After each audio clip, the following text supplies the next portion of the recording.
What up, everybody? Welcome to the RevOps Summer School with HubSpot and Rev Partners. I am pumped to be here. Let us continue and get started. We got lots of learning to do.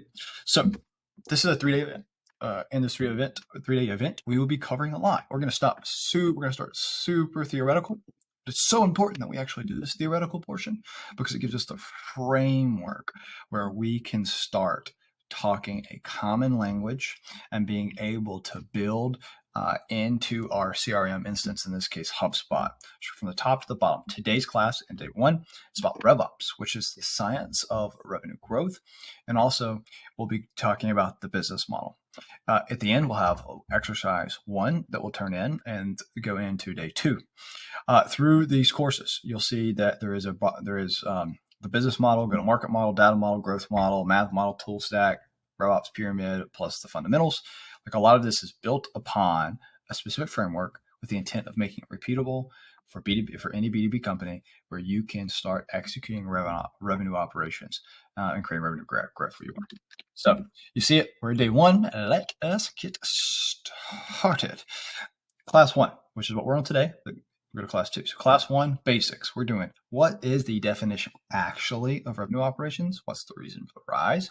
And what are some common revenue RevOps methodologies and perhaps a framework from which we can execute all things just a tad bit better?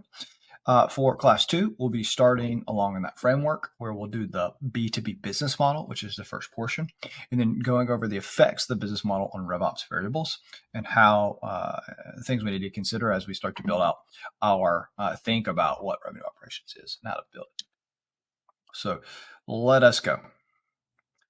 Number 1, I love teaching and talking and dreaming about revenue operations.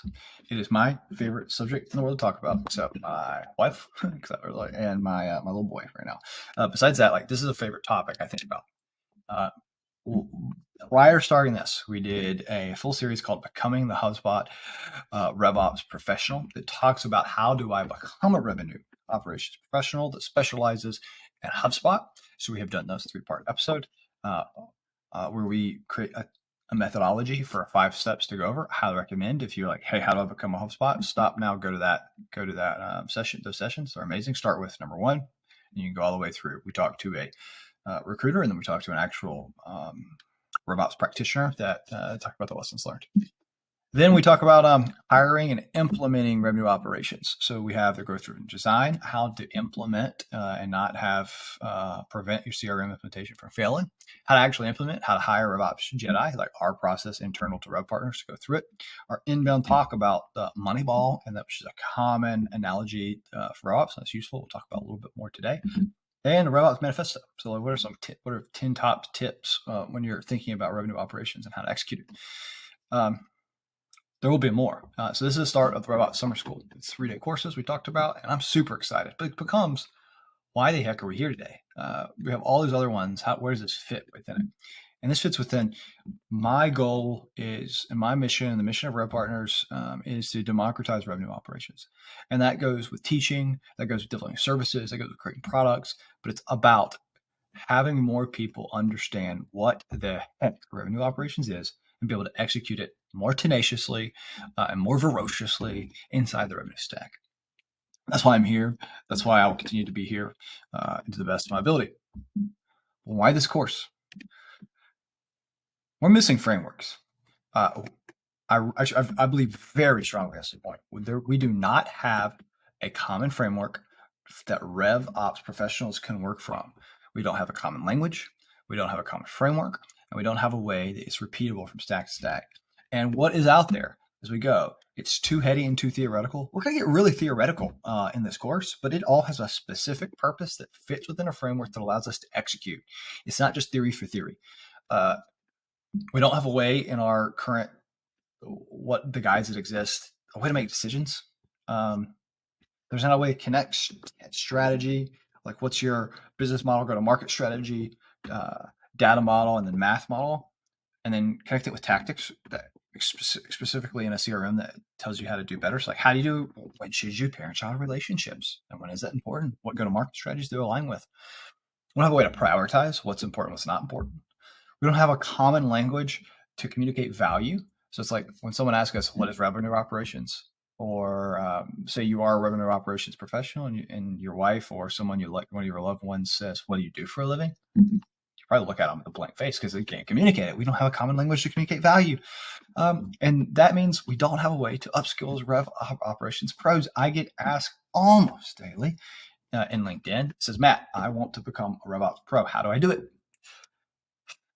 I then take this one step farther is you take these frameworks and it's not any of the frameworks that exist are not tailored to a specific CRM.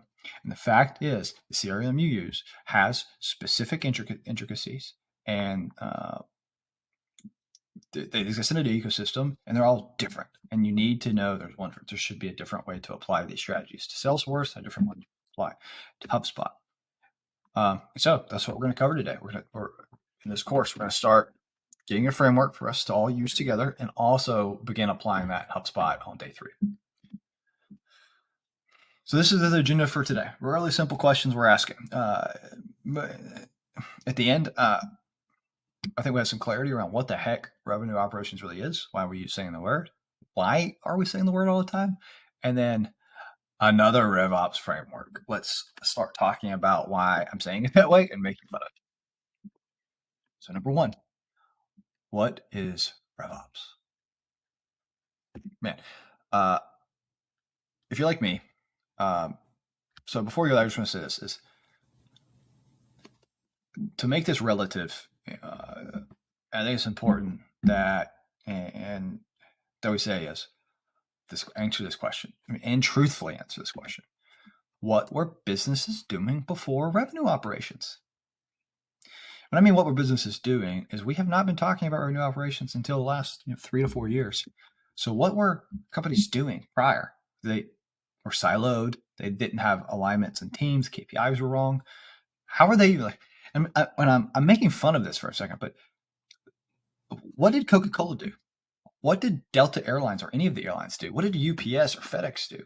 What did Lowe's or Home Depot or Cox Enterprises or Johnson & Johnson or any of these other large multi-billion, multinational companies, what were they doing before revenue operations? You know what they were doing? They were running profitable billion-dollar companies. That's what they were doing. They were doing. So we talk about what is RevOps. Is guys and gals, people have been doing RevOps for a long time, decades, centuries, years. Sometimes some of these companies are 100 years old. So as we talk about revenue operations, I think it's important to know this is not something that's new. We just have a new vernacular to express it. And we'll talk about here in a bit why there's the rise and why it's now top of mind and a changing and who's starting to influence the decisions and how decisions are being influenced. So if you're like me, anytime anybody asks me anything I don't know about, I don't call a friend.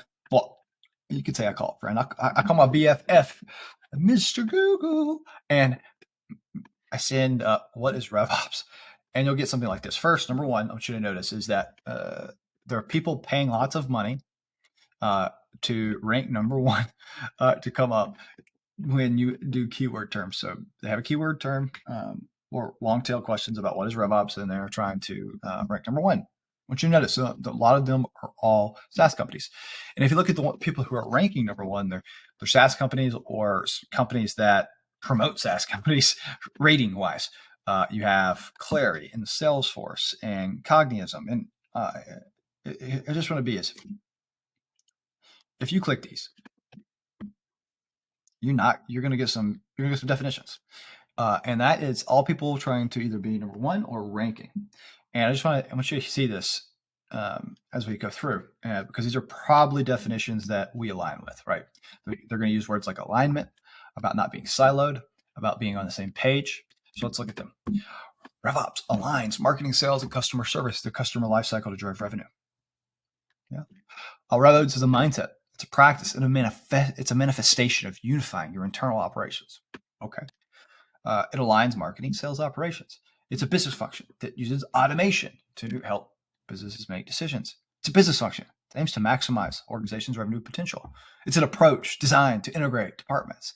It's about breaking down silos between these different departments and identifying the most vital strategies. It's alignment of sales and marketing. It's a strategic alignment. It's enabling organizations to break down silos. Come on. Like, why? You may hear these and they may resonate with you because some of these they're talking about are pain points. But, and I don't like to use BUT often, right? But should be always reserved in private, not for public places or in presentations. But revenue operations or any word should not be defined by its end state. What this is defining is when revenue operations is done well. That is not the definition of the word. Think about it. Do we define football by, hey, American football is the definition of football is when someone scores a touchdown? No. We don't define soccer by the definition of soccer is when someone scores a goal. We don't define baseball by when somebody scores a run. No, there's so much more complicated than that. This, just want to be very frank, is these are what happens when SEO, and some people say marketing ruins everything. This is when SEO becomes king, and the word RevOps becomes very important. Is we get searches in Google, which is where we all go, or at least I go, and you get regurgitated gobbledygook. It's really hard to find a good guide or a useful guide that's going to let you implement and teach you how to implement revenue operations on the internet that's ranked in the top 4 or 5 pages. It just is because everybody's vying for it. And I just make this point, like, this is hard. So where do you go? How do you learn revenue operations? How do you define it? What is revenue operations? Let's start with some stuff. And we've been some of these points have been making. So number 1, revenue operations is not new. It's not new. It's not alignment. No, revenue operations is not alignment. It's not a methodology. It's not a methodology. It's not a mindset or way of thinking. And it's not something a company or person can start or stop. You can't start or stop. You are doing revenue operations by just having a company that's attempting to create revenue.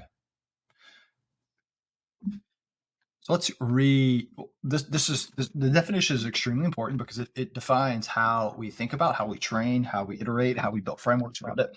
So let's go into, before we get into it, I just want to do an example. And I talked about Moneyball earlier. Let's bring this home. So Moneyball, the idea is using sabermetrics or using the study of the analytics of baseball. To be specific, it is the empirical analysis of baseball at the team and individual level.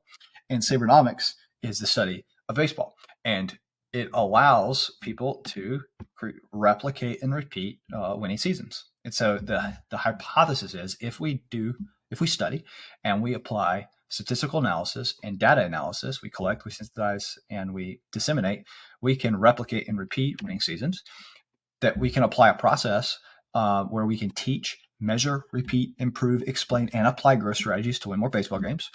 And last is that we can collect, synthesize, and disseminate baseball data through tools and behaviors. Sabermetrics was created, and it's very famous for the Oakland A's, where they had a data analyst that came and they used data to make a hodgepodge of teammates based on stats, and they wildly outperformed based on the amount of money they spent. This is the best analogy for what revenue operations is. It is applying Moneyball to revenue. So as you think about this, what is RevOps then? RevOps is, you could say, the empirical analysis, but it's a science, it's a study of sustainable revenue growth. How do I replicate and repeat revenue growth? How can I repeat it no matter what B2B company I'm at? What's the process where I can teach revenue teams, measure, repeat, improve, and explain and apply growth strategies to the full revenue cycle, regardless of where I'm at? And what are the tools and behaviors? How am I collecting, synthesizing, disseminating revenue data in a way that allows me to win more games or win more revenue? This is revenue operations. It has very little to do with alignment, except that it creates alignment because you're studying it, and there are going to be best practices, not just best practices, they're frameworks in which you live in that will, as a result of doing it well, or create alignment. But this is the definition. And this is so powerful. So we have moved from gobbledygook to a specific way that can allow us to start thinking about frameworks. And it has a hypothesis, and the study of RevOps is submitted in this key hypothesis that we can create a framework where we can replicate and repeat. We can create a process. We have tools and behaviors.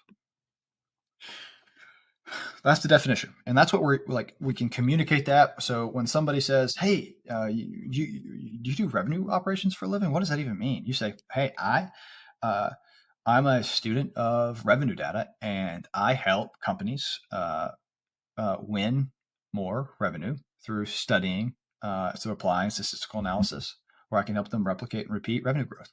That's what revenue operations is. It's a fundamental level. So let's talk about how it came to be.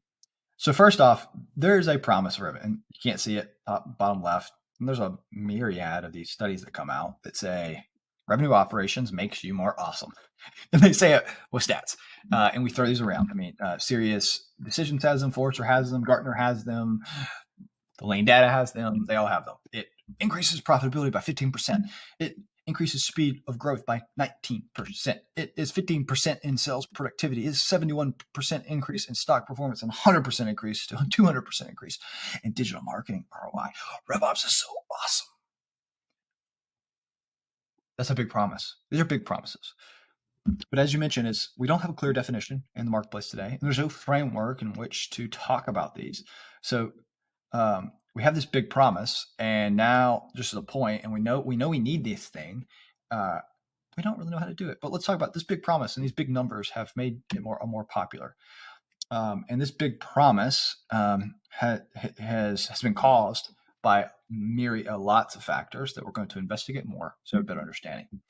So, but before we get into it, let's just further validate that this is actually a word that has risen in popularity and has not always been. Let's look at our website. This is me going on the internet, going to Google search trends, looking up RevOps. And you look from 2004, which is as early as you can go, to present is ain't nobody talking about revenue operations 2004. I don't know what happened in 2011 where people were talking about revenue operations, maybe a recession, because guess what? Revenue operations is a really good way to get through recessions. And because you're talking about efficiency, that makes a lot of sense, doesn't it? And then, but as we go to 2020 and 2020 and 2022, there's just been this catch fire, like where revenue operations is top of mind. It is in the boardrooms of every PE, VC, and portfolio company. It is everywhere, and that it's starting to reflect. You'll see the time period, but it's starting to reflect in like what people want to be called. And it is a recognition that there needs to be a focus more than just on the left side of the bow tie funnel, which we'll get into in class 2 later today. But it's all, and it's both in like profitability, especially with subscription models, which is where we're going as a society. Subscription-based models for most businesses requires a look at not just the selling motion of close won contracts, but also the revenue that happens post customer, because that is where profitability occurs, and renewals, cross sells, and upsells. And so you'll see VP of sales ops, not VP of revenue operations, and not chief sales officer, it's chief revenue officer, because they have more to think about. So what's the cause of all this? Well, let's put it all together. Number one, we don't talk about this often, but it's the internet. Right? There is more broadband access, and that broadband access has allowed different technologies and consumption patterns that have affected how consumers are digesting information, gathering information, and where they're going watering hole to learn. It's why we're able to do remote work, and why we even have the possibility. While COVID may have been a catalyst for more remote work, it was only because we have the infrastructure to support it.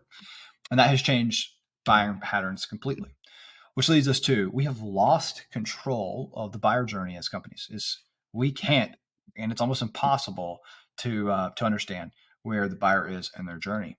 And we can't, it's not as easy as, download ebook. They're an MQL now. I mean, there's there's dark funnels. There is non-attributable marketing activity where people are listening to a podcast for 2 years before they reach out to you to come work. And they have self-educated themselves. I think it's about 71% of the buyer journey is done without anybody reaching out to an individual. So we're self-educating ourselves prior to going out and buying something, or we're going to a community, a small community, exclusive community where we can't do attribution. So it's just a different world that we live in, and it has caused a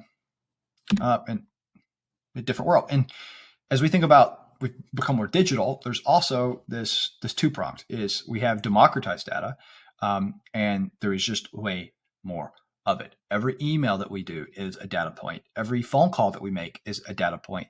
And now there are tens of 20 of thousands of applications. This is 22 market. I can't see the dots, guys and girls. There's too many dots. Like there is just a profound proliferation, arms race, if you would, of how many marketing. This is just marketing, but sales, marketing, CS, data ops, tools, finance, FinOps now, that tools that are out in the marketplace that are capturing people's data, creating just a massive amount of data. And it almost you need a literacy to put that data together and be able to understand what the heck's happening. Not to mention is this change as business is becoming more complicated. We're moving from a this perpetual ownership type, make big purchase, keep, to a I will have a subscription based model, even to a consumption based, where we have to understand intricately the full funnel in a different way. And it's just business is more difficult to do. There is more data, and we don't know how to understand it, synthesize it, or see it. And that is one of the promises. RevOps. Now here's a cause that we don't often talk about, and that is this, guys. So we talk about internet has transformed how we do. There's more data. There's this promise of becoming more efficient, business is more complicated, and then SaaS companies are coming in saying, hey, we'll help you solve this complication and be able to deliver and execute on revenue operations for you. And SaaS needs people to sell to. They need people to own the revenue stack. They need people to own and have budget for buying their product. I think this is funny. I think this is a great illustration. If you type in RevOps structure inside of Google, you'll find every single one of these charts is done by whom? A SaaS company. Why? Is because they need you to create a RevOps department so they can sell into it, so that they have someone to sell and have budget for.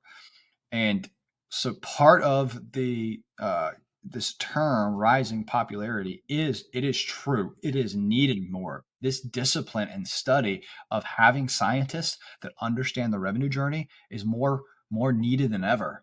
But also SaaS companies need them more than ever because they are selling tools into them. So they're writing guides and they are owning SEO, and they're telling you need to become revenue operations, and you need to structure your teams in a very specific way. Look, structuring your team is only 5% of the journey. What matters a whole lot more is how you actually have a framework, which you don't really have today, about implementing. And we spend all our time talking about structure because SaaS companies are telling us to. Anyway, just a point as we go on that. So what's the framework? What are we talking about here? Give me a path. How do I actually do revenue operations? We talk about what it is. We talk about why it's here, but how do you do it? I want to make a point. Earlier in 2022 with HubSpot, we came up with a 5 stages of a HubSpot super admin. And they're saying it's a combination of both RevOps Professional and a HubSpot Power User. And you'll see in the RevOps Professional is a couple of these things are called build go-to-market forecast model. It's just, if you want to run revenue operations and have an impact and have control over that formula and influence decisions and budgets, it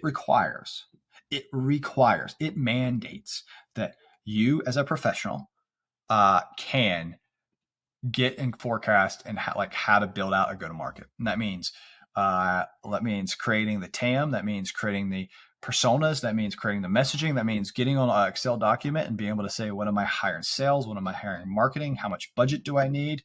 The whole 9 yards.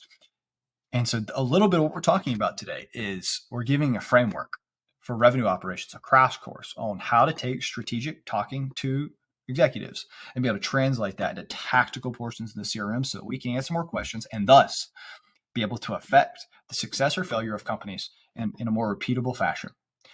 I would say this is holistic, and just as a point, this is much needed, along with reading a P&L. You need to know what account receivables are. You need to know what account payables are. You need to know what bookings and billings and revenue, and you need to have these metrics understand. understand them. Account receivables, account AR, account payables, AP, just the points. Okay, so moving past here, just know there's a full session on how to get better at this and how to think through it. I recommend you watch it. So how do I apply? Well, and I think this is funny. So I've read 40, honestly, more than 40 RevOps guides in preparation for creating this class. And I found several different methodologies, and I don't know if it's the pillar problem of RevOps. Let me show you. So we have the three pillars of RevOps: people, platform, and process.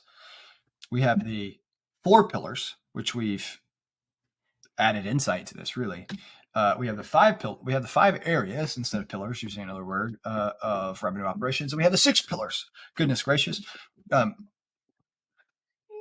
My point with all of this is these pillars methodologies are really useful for us to think about revenue operations and be able to define it theoretically, but they're not very good about making it tactical about exactly in the order you need to do to actually create revenue operations. So today I'm going to submit a new framework, one that is highly influenced. And if you haven't watched this, by Winning by Design, Jocko is the godfather of revenue operations in my mind. He doesn't even know it. He is brilliant.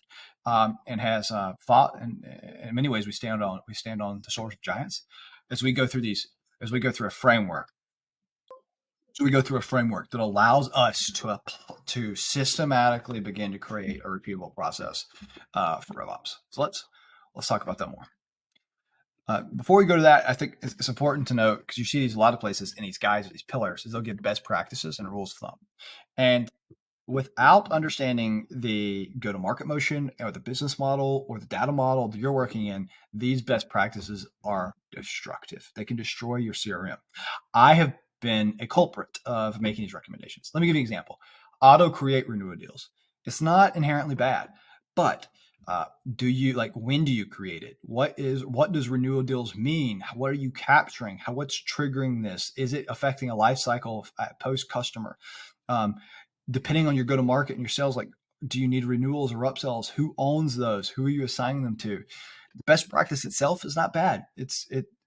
However, applying it to your specific instance and having a way to eat that and put it into a specific practical guidance is difficult.